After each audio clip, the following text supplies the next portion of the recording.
Hello বন্ধুরা, তো আজ আমি আপনাদেরকে বাড়িতে কিভাবে অর্কিড গাছ লাগালাম সেটাই দেখাবো।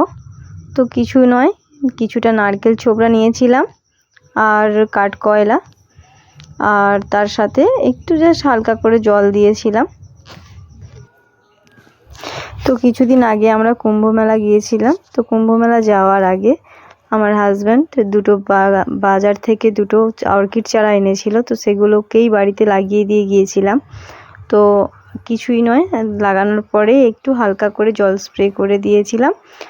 আর তারপরে ওখান থেকে আসার পথে আমরা ঝাড়খণ্ডের কোনো একটা জায়গায় আমাদের বাসটা দাঁড়িয়েছিল। তো সেখানে দেখলাম কিছু অর্কিডের মতো দেখতে কিছু গাছ। তো সেই গাছগুলো আমরা সংগ্রহ করে বাড়িতে এনেছিলাম।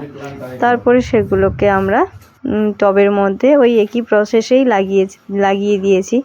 জানি না এতে অর্কিড ফুল হবে কি আদার্স কিছু হবে। তো আমার ব্যালকনিটা কিন্তু খুব সুন্দর লাগছে অর্কিড গাছগুলো লাগানোর পরে। তো আপনারাও দেখে বলুন ব্যালকনিটা কীরকম লাগছে, আর আপনাদের যদি কারো গাছ দরকার হয় বলবেন, আমি এখান থেকে একটা গাছ আপনাদেরকে দেব।